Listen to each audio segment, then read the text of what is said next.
Our next lesson is called Comparing Samples. A common situation in statistics involves collecting sample data for two groups and then comparing the statistics of those groups. We will often compare their means or medians and then compare their standard deviations or interquartile ranges.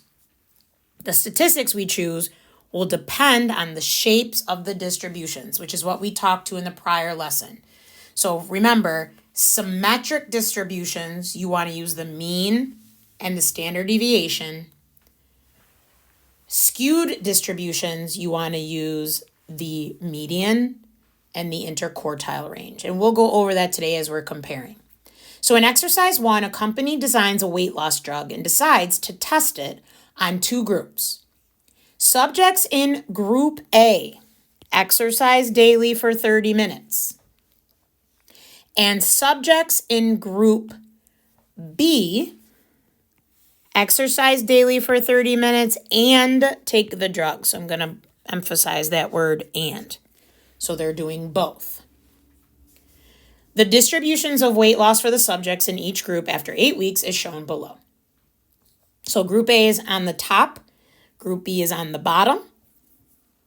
And we're going to answer some questions to compare these. So A says, based on the means for both groups, is there evidence that the drug helps increase weight loss? So we'll look at the mean. The mean is 5.9 for Group A.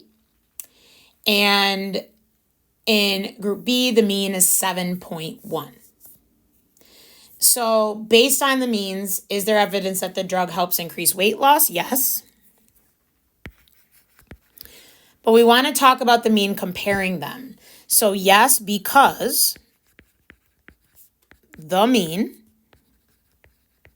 remember Group A was the one without the weight loss drug and Group B was the one with. So when you look at the mean, it's 5.9 compared to 7.1.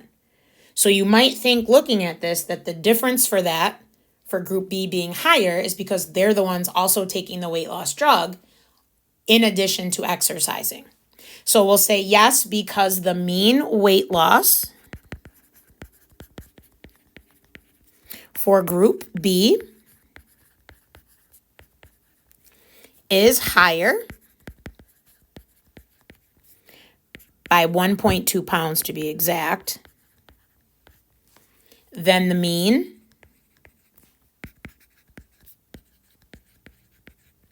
weight loss for Group A. So with that information, comparing the means, it's higher for Group B. That's the one that was also taking the drug. So based on the mean, it looks like the drug helps increase weight loss. Now in Part B, are there any reasons why we might not want to use the means for a comparison? So I'm going to go up and take a look at the distributions themselves. This distribution is more symmetric,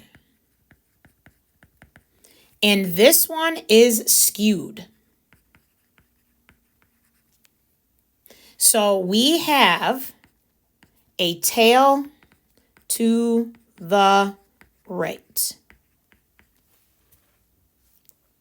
Based off what we have learned, there's certain things we should use based on data being symmetric or skewed. So are there reasons why we might not want to use the mean? Absolutely. So yes, and that's because Group B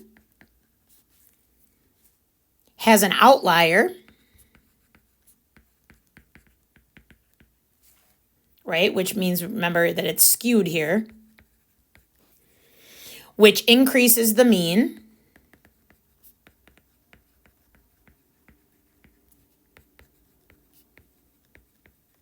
And standard deviation.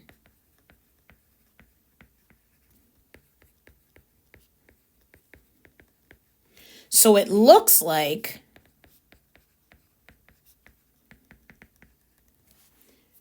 more is lost than if it wasn't there.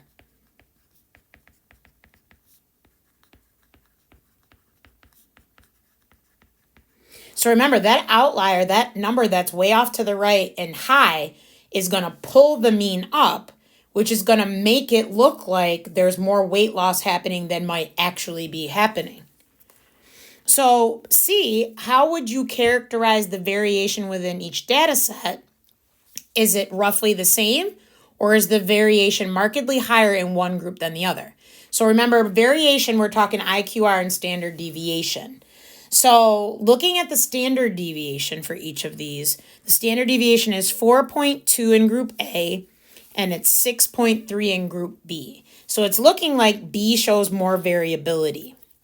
So looking at standard deviation,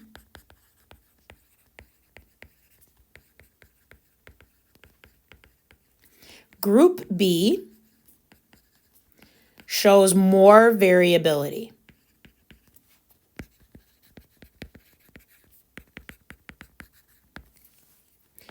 Group B, though, is skewed.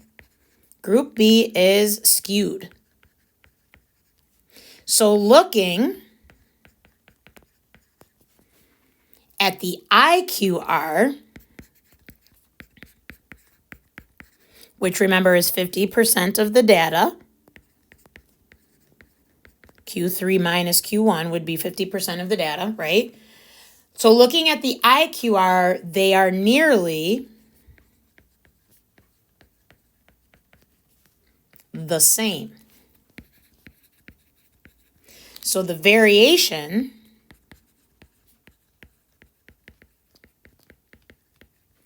of typical values is about the same.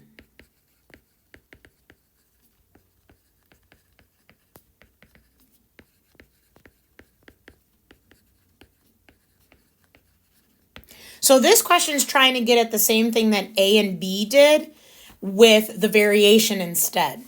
So up here, at first we looked at the means and it looked like the weight loss drug helps you. But then when we dive further and we really do what we're supposed to do, which is look at the shapes of these distributions, because group B is skewed, we really shouldn't be looking at that value. Because when it's skewed, it's going to bring the mean up. So really, we should be comparing the medians instead. And then for variability, we start to look at the standard deviation first, and we think there's way more variability in group B. But then we have to remind ourselves that, again, group B is skewed. So it's really better to look at the IQR instead, because that one outlier is kind of pulling all the data to look one way. And because of that, IQR, the 50% of the data, is a much better number to use. So we're going to kind of summarize that in part D. It says, make a statement regarding whether the evidence in the samples suggests the drug increases weight loss. So we're going to talk about median and IQR because we realize with the data we have and how the one is skewed, those are the better values. So since the median and IQR values are close, so we determine those are the best two values, and when we compare A to B, we realize that those values for both are close. So since the median and IQR values are close, there is minimal evidence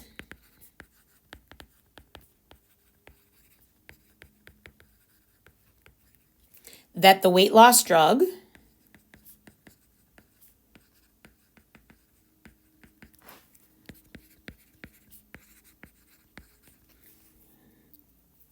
increases weight loss.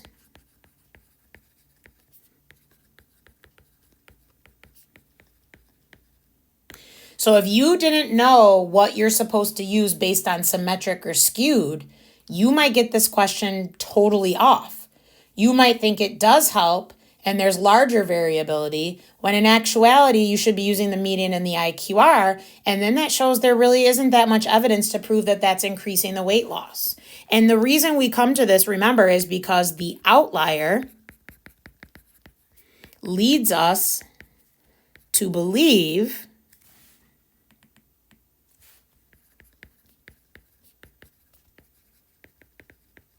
that it does. And these are the things to keep in mind when you're hearing information out there in the real world. What does the data look like?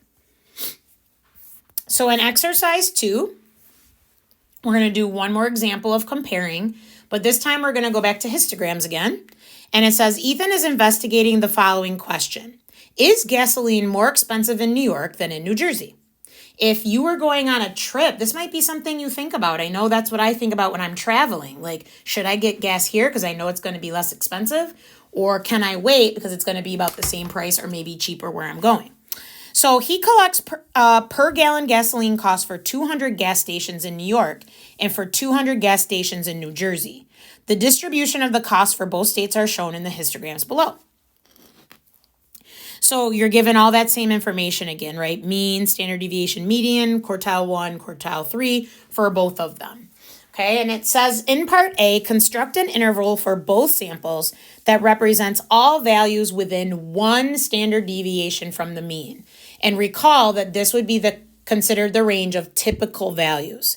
So we'll start with New York. The mean is right here. It's 3.74. And your standard deviation is 0.25. So we'll subtract 0.25 and we'll also add it. When we subtract, we get 349, and when we add, we get 399.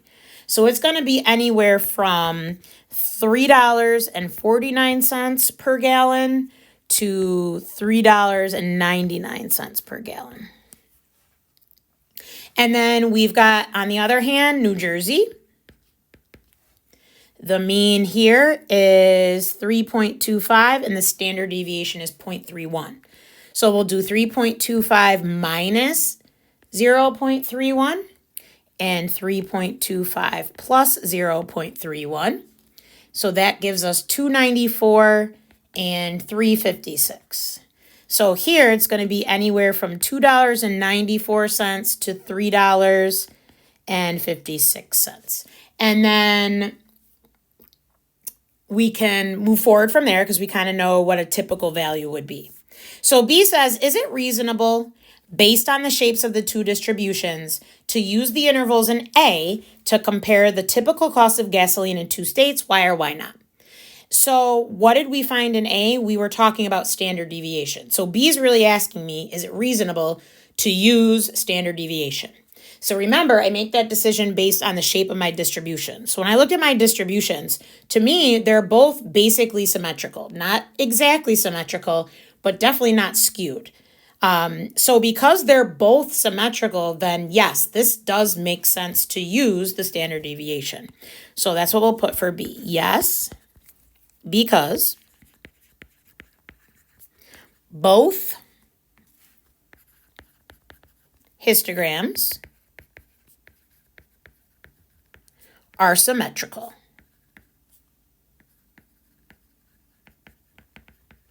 So the mean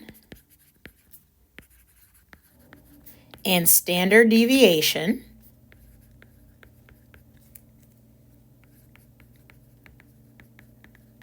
are the typical values.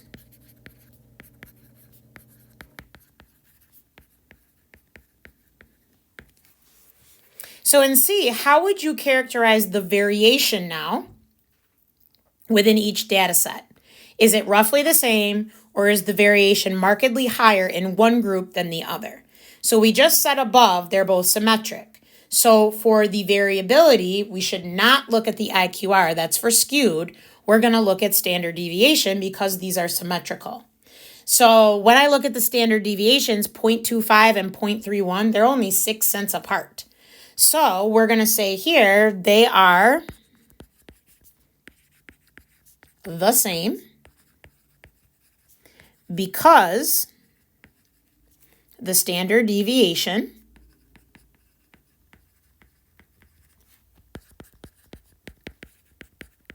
or standard deviations, I should say, are close.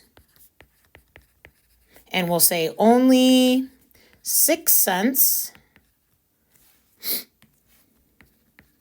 apart. So they are very close. So the variability is pretty much the same within both distributions. So again, knowing what to do with these questions all came down to knowing the shape and knowing which values to use.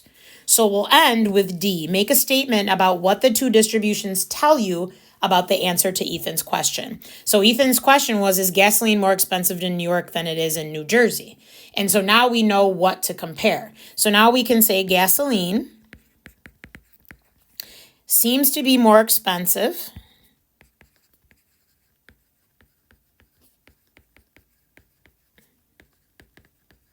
in New York. Both measures of center, median and mean, which are almost about the same because they're symmetric, are about 50 cents higher in New York. So both measures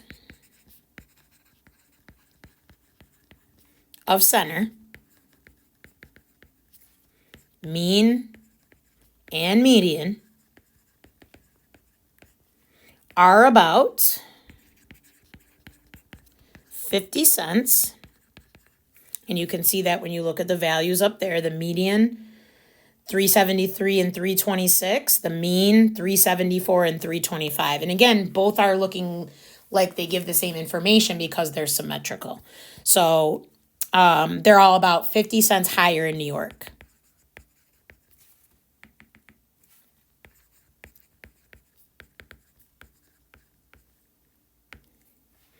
And there is only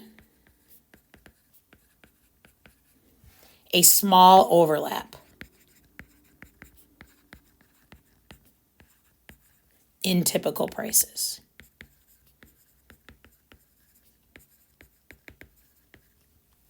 So this lesson allowed us to take a look at what we were looking at previously with data distributions and their shapes, knowing whether to use the mean and standard deviation like you do for symmetric, or the median and IQR like you do for skewed, but then also doing some comparing, kicking it up a notch. What does the information tell us about group A versus group B? And this completes our lesson on comparing samples.